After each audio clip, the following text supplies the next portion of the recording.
ನಾವು ಹಳ್ಳಿ ಮನೆ ರೆಸ್ಟೋರೆಂಟ್ಗೆ ಹೋಗಿದ್ವಲ್ಲ. ಫುಡ್ ಅಂತೂ ಸಿಕ್ಕಾಪಟ್ಟೆ ಚೆಂದಾಗಿತ್ತು.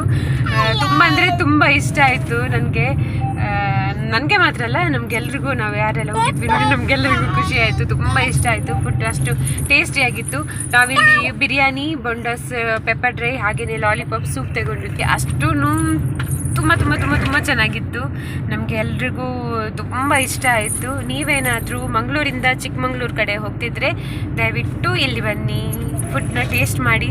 ಹಾಗೆಯೇ ಈ ಹೋಟೆಲ್ ಒಳಗೆ ಎಷ್ಟು ಚೆನ್ನಾಗಿ ಅರೇಂಜ್ ಮಾಡಿದ್ದಾರೆ. ಈ ಓಲ್ಡ್ ಐಟಮ್ಸ್ ಎಲ್ಲ ಅದರಲ್ಲಿ ಇಟ್ಟು ತುಂಬ ಅಂದರೆ ಒಂಥರ ಮ್ಯೂಸಿಯಮ್ ಹೋಟೆಲ್ ಅಂತ ಅಷ್ಟು ಗೊತ್ತಾಗ್ತಿರ್ಲಿಲ್ಲ, ಆ ಥರ ಇತ್ತು. ತುಂಬ ಇಷ್ಟ ಆಯಿತು. ನೀವು ಬನ್ನಿ ಈ ಹೋಟೆಲ್ಗೆ. ನಾವು ಬೆಂಗಳೂರಿಗೆ ಹೊರಟಿದ್ವಿ. ಇವಾಗ ಇಲ್ಲಿ ಊಟಕ್ಕೆ ಅಂತ ಹಳ್ಳಿ ಮನೆ ಅಂತ ಒಂದು ರೆಸ್ಟೋರೆಂಟ್ ಸಿಕ್ತು.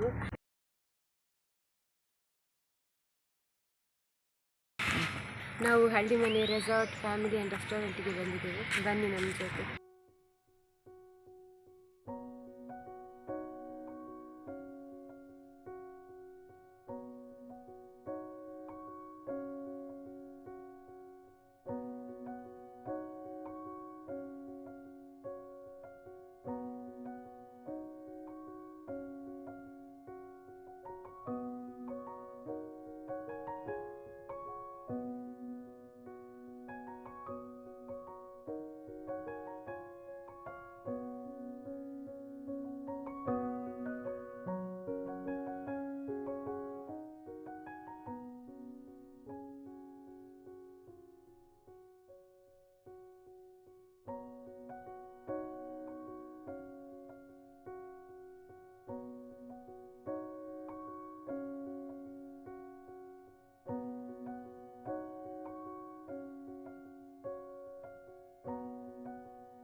ನೀವು ನಮ್ಮ ಚಾನಲ್ಗೆ ಸಬ್ಸ್ಕ್ರೈಬ್ ಆಗಿಲ್ಲ ಅಂದರೆ ದಯವಿಟ್ಟು ಸಬ್ಸ್ಕ್ರೈಬ್ ಮಾಡಿ. ಹಾಗೆಯೇ ನಿಮ್ಮ ಸಪೋರ್ಟ್ ನಮಗೆ ಯಾವಾಗಲೂ ಇರಲಿ. Thank you.